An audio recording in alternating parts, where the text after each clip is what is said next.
Hello children, I am Sunita. I will teach you rational numbers. आज मैं आपको standard form of rational numbers बताऊंगी कि rational numbers की किसी भी रैशनल नंबर्स की स्टैंडर्ड फॉर्म कैसे निकालते हैं। और तो उसको डिफ़ाइन करने से पहले मैं आपको एक एग्ज़ाम्पल समझाऊंगी। पहले मैंने एक एग्ज़ाम्पल लिया 16/24। अब मैं 16 के फैक्टर्स निकाल रही हूँ। 16 के फैक्टर्स 2, 4, 8, 16 होते हैं। ऐसे 24 के फैक्टर्स होते हैं 2, 4, 6, 8, 12 और 24। इन दोनों में हाईएस्ट कॉमन फैक्टर दोनों का क्या है? 8।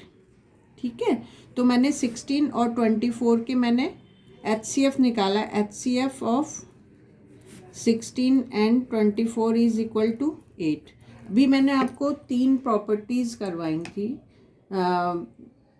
रैशनल नंबर्स की। उसमें एक प्रॉपर्टीज़ दी कि कोई भी m एक इंटीजर है, उसको अगर मैं p/q रैशनल नंबर से डिवाइड करती हूँ, p से भी और q से भी डिवाइड करती हूँ, तो वो p/q के इक्वल होती है। ठीक है, तो उसी प्रॉपर्टी के अकॉर्डिंग हम यहाँ पर करेंगे। जैसे 16/24 है, इसको मैं लिख सकती हूँ 16 divided by 8 and 24 divided by 8। दोनों को मैं सेम से डिवाइड कर रही हूँ, तो 16 को 8 से डिवाइड करूँगी तो मेरा 2 आएगा, और 24 को 8 से करूँगी तो मेरा 3 आएगा। ठीक है, मतलब दोनों, अब ये देखिए 2 और 3, दो का भी डिवाइड, अब 2 को मैं किससे डिवाइड कर सकती हूँ? 2 का मेरा कॉमन फैक्टर, 2 को मैं किससे डिवाइड कर, सिर्फ 1 से कर सकती हूँ या 2 से कर सकती हूँ। 3 को मैं किससे डिवाइड कर सकती हूँ?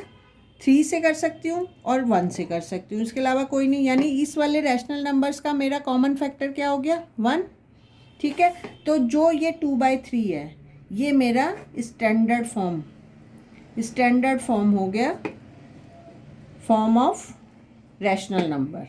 ठीक है, ठीक है, और इसको हम बोल सकते हैं simplest form of rational number.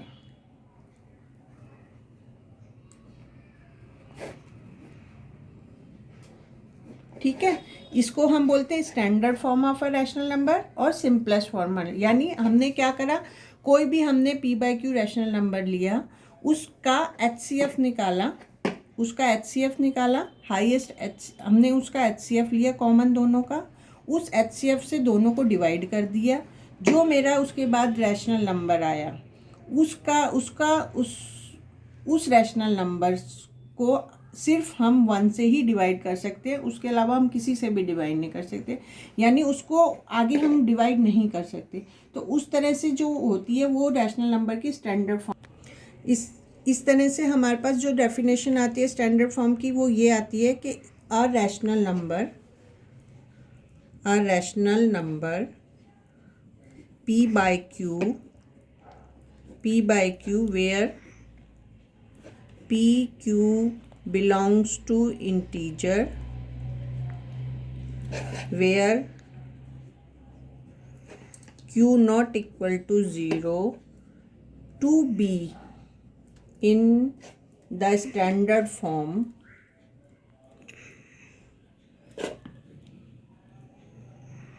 if p and q are both,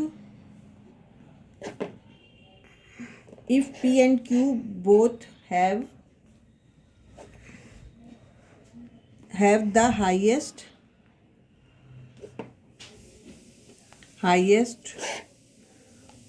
common factor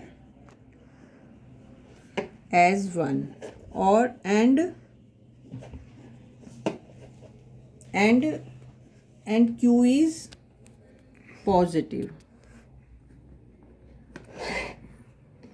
ठीक है, यानी कोई भी एक रैशनल नंबर है p/q, जहाँ p और q दोनों इंटीजर नंबर पे बिलोंग करते हो और q 0 के बराबर नहीं हो, to be in the standard form. उसको हम स्टैंडर्ड फॉर्म में कैसे लिखेंगे? इफ़ दोनों का p न्यूमरेटर और डिनोमिनेटर दोनों का हाईएस्ट कॉमन फैक्टर 1 होगा। जैसे मैंने ऊपर बताया था आपको 2/3 है, 2/3 दोनों का कॉमन हाईएस्ट कॉमन फैक्टर क्या है? 1 ही है, 2 और 3 नहीं है, 1 है, तो उसका उन दोनों का कॉमन फैक्टर क्या होना चाहिए? 1।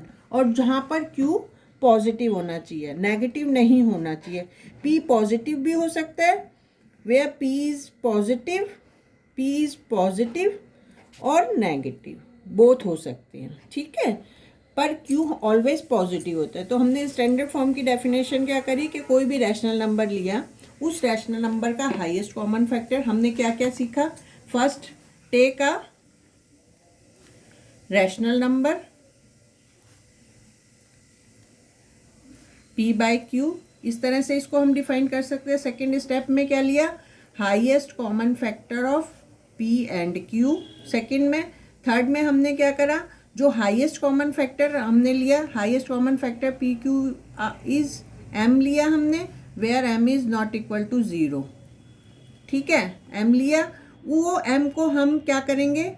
थर्ड में हम क्या करेंगे? P को डिवाइड करेंगे उस M से एंड Q को ऑल्सो डिवाइड करेंगे M को। देन जो हमारे पास rational, then we can find the standard form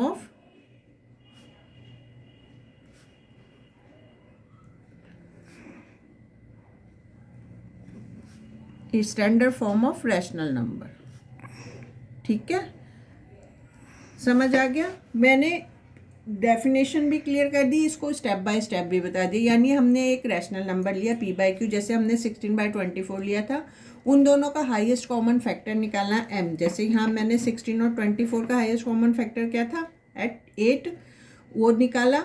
वो 8 को मैंने P से भी डिवाइड करा और Q से भी डिवाइड करा। उसके बाद जो मेरा रैशनल नंबर आया वो we can find the standard form. वो जो रैशनल नंबर मैंने फाइंड करा है, उस रैशनल नंबर को हम स्टैंडर्ड फॉर्म देते हैं, जहाँ पर where P and Q both common factor be as 1। दोनों का जहाँ पर कॉमन फैक्टर क्या है? सिर्फ 1 ही होना चाहिए, ठीक है। ये हमारी स्टैंडर्ड फॉर्म की डेफिनेशन है। अब मैं आपको कुछ और एग्जांपल सिखाती हूँ स्टैंडर्ड फॉर्म से। अब मैं आपको, अभी मैंने स्टैंडर्ड फॉर्म की डेफिनेशन क्लियर करी, अब मैं आपको एग्जांपल के थ्रू दोबारा समझाती हूँ कि स्टैंडर्ड फॉर्म कैसे निकालते हैं। अब मेरे पास मेरा फर्स्ट एग्जांपल है -22/-55। इसको मुझे एक्सप्रेस करना है स्टैंडर्ड फॉर्म में, तो मैं क्या करूँगी? देखिए, मैंने लिया -22/-55। मेरी डेफिनेशन में क्या था कि P मेरा पॉजिटिव होना चाहिए, ठीक है, P मेरा पॉजिटिव होना, Q पॉजिटिव होना चाहिए और P बोथ हो सकता है, पॉजिटिव और नेगेटिव दोनों, पर मेरा यहाँ Q नेगेटिव है। अगर मैं इसको लेके जाती हूँ ऊपर, तो मैं इसके लिए क्या करूँगी? -22 इंटू -1 से मल्टीप्लाई करा और ऐसे ही मैंने -1 से नीचे मल्टीप्लाई करा, मतलब multiply denominator and numerator bye -1। Multiply, मैंने क्या करा? Multiply both numerator and denominator by -1, ठीक है। तो मेरे पास क्या आया? मेरे पास ये आया -22/-52, that is -22 into -1 divided by -22 into -1। मैंने दोनों को डिवाइड करा, ठीक है। तो माइनस माइनस क्या होते हैं? माइनस माइनस होते हैं प्लस। 22 को 1 से करा तो 22। इसी तरह 55 को -55 माइनस माइनस प्लस 55 को 1 से करा तो होता है 55। तो अब मेरे पास P भी पॉजिटिव हो गया और Q भी पॉजिटिव हो गया, ठीक है। अब मैं इसका स्टैंडर्ड फॉर्म निकालना है, तो 22 और 55 को मैं किससे, इनका हाईएस्ट कॉमन फैक्टर क्या होगा? Highest common factor of 22 and 55, यानी जिससे ये दोनों मल्टीप्लाई डिवाइड हो जाए। 11 की टेबल में 22 आता है और 11 की टेबल में 55 होता है, तो इनका हाईएस्ट कॉमन फैक्टर क्या हो गया? 11, ठीक है, तो मैं क्या करती हूँ, मैं क्या लिखूँगी, this is also equal to 22 divided by 11 divided by 55 divided by 11, यानी हाईएस्ट कॉमन फैक्टर से सेकेंड स्टेप क्या था, हाईएस्ट कॉमन फैक्टर निकालना है पी एंड क्यू का, उस हाईएस्ट कॉमन फैक्टर से दोनों को डिवाइड करना है। ठीक है, तो ये डिवाइड करा, ये is -22 upon -55 is also equal to 22 divided by 11 and 55 divided by 11, that is 22 को 11 से डिवाइड करा तो मेरा आया 2 एंड 55 को 11 से डिवाइड करा तो आया मेरा 5। अब इन दोनों का कॉमन फैक्टर क्या है, 2 का भी कॉमन फैक्टर 1 है और हाईएस्ट कॉमन फैक्टर और 5 का भी हाईएस्ट कॉमन फैक्टर 1 है, तो इसका मतलब 2/5 is the standard form of rational number. ठीक है, ये एक स्टैंड। अब मैं एक और क्वेश्चन आपको करके इसको समझाती हूँ अच्छी तरह। सेकंड क्वेश्चन मैं लेती हूँ 64 अपॉन -20। सेकंड क्वेश्चन मैं लेती हूँ आपको 64 अपॉन -20। अब मेरे को Q पॉजिटिव चाहिए इसमें भी, तो Q पॉजिटिव चाहिए तो उसके लिए मैंने क्या करा, मल्टीप्लाई, पीछे मैंने क्या करा था, multiply both numerator and denominator by numerator denominator by -1, that is 64 upon -20 is also equal to 64 into -1 divided by -20 into -1. This is also equal to plus है, यहाँ पर प्लस माइनस माइनस होता है, 64 को 1 से करा 64 आ गया, माइनस माइनस प्लस 20 को 1 से करा दैट इज 20, तो ये आ गया 64 अपॉन 20। अब मैं फैक्टर निकालती हूँ 64 के और 20 के। ठीक है, 64 के मेरे फैक्टर्स होंगे, मैं यहाँ एक तरीका मेरा आसान सा होता है कि मैं एलसीएम निकाल लूँ, जैसे 2 से करा मैंने सबसे पहले, 2 3 ज़ा 6, 2 2 ज़ा 4, फिर मैंने 2 से करा, फिर मैंने 4 से करा, 4 8 ज़ा, फिर मैंने 8 से करा। ठीक है, फैक्टर्स आ गए मेरे। अब मैं 20 के फैक्टर्स निकालती हूँ। मैंने 2 से करा 10, फिर मैंने 5 से करा 2, फिर मैंने 2 से करा, तो फैक्टर हो गए मेरे। तो फैक्टर्स ऑफ 64 कितने हो गए, 2 4 8। ठीक है, उसके बाद फैक्टर्स ऑफ 20 हो गए मेरे, 2 एंड 5। ठीक है, तो इसमें कॉमन कौन सा आ रहा है, 2 ही आ रहा है मेरा कॉमन। ठीक है, 4 भी आएगा मेरा, क्योंकि 4 से भी जा सकता है, तो हाईएस्ट मेरा क्या हो गया, 2 नहीं होके 4 हो गया मेरा हाईएस्ट कॉमन फैक्टर, क्योंकि 24 से भी डिवाइड हो रहा है। ठीक है, तो हाईएस्ट कॉमन फैक्टर क्या हो गया, factor of 64 and highest common factor 64 and 20 is equal to 4। तो अब मैं क्या करूँगी, इसको मैं किससे डिवाइड करूँगी, 4 से, तो -64 divided by 4 divided by 20 divided by 4। तो -64 को 4 से डिवाइड करेंगे तो 4 1 ज़ा 4, 64 को अगर मैं 4 से डिवाइड करती हूँ, 4 1 ज़ा 4, 2 24, 4 6 ज़ा 24। ठीक है, तो यहाँ आ गया मेरा 16।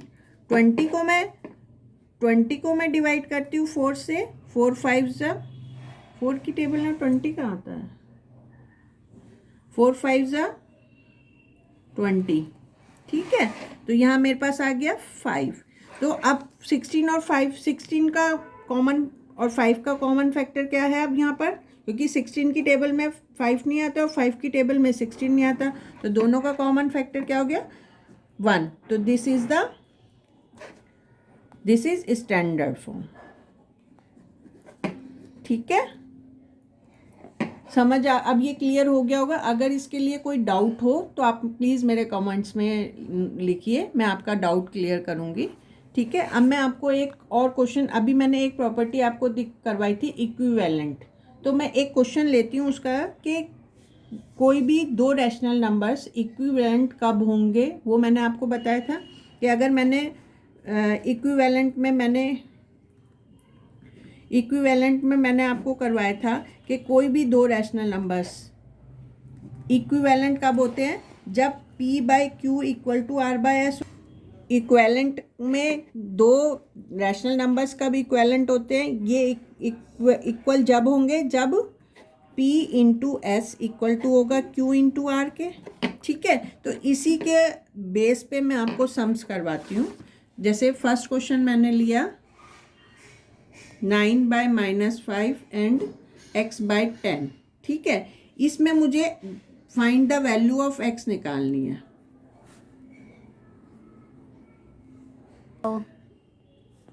बोलूं कहाँ, इसमें मुझे x की वैल्यू फाइंड करनी है। ठीक है, तो मैं क्या करूंगी, मुझे ये दे रखा है ये दोनों इक्विवेलेंट हैं। ठीक, तो मैं क्या करूंगी, वेयर दे आर इक्विवेलेंट।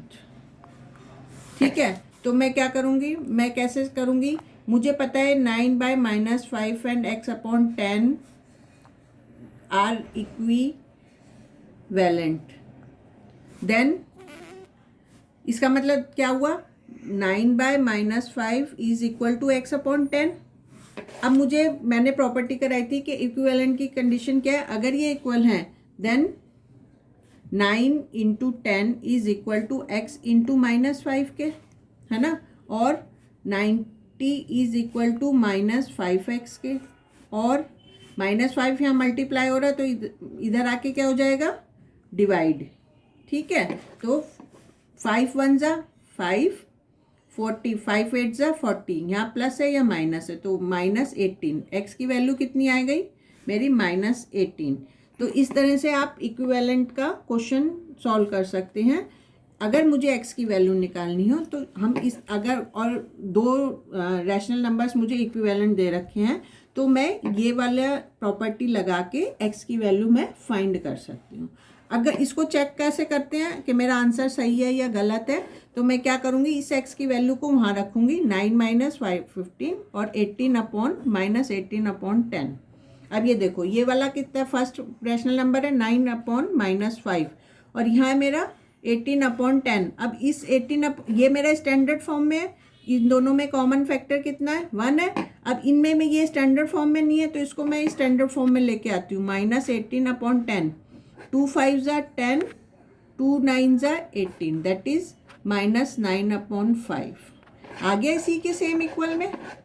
ठीक है, इसका मतलब मेरा आंसर जो निकला है वो मेरा सही है। इस तरह से आप इस क्वेश्चन के आंसर को चेक भी कर सकते हैं। ठीक है, थैंक यू। कुछ प्रॉब्लम लगे या कुछ गलती हो तो सॉरी, और अगर कुछ आपको पूछना हो इसके बारे में तो प्लीज़ कमेंट्स बॉक्स में ज़रूर बताएं, और मेरी वीडियो को अच्छी लगे शेयर करें, लाइक करें। Thank you.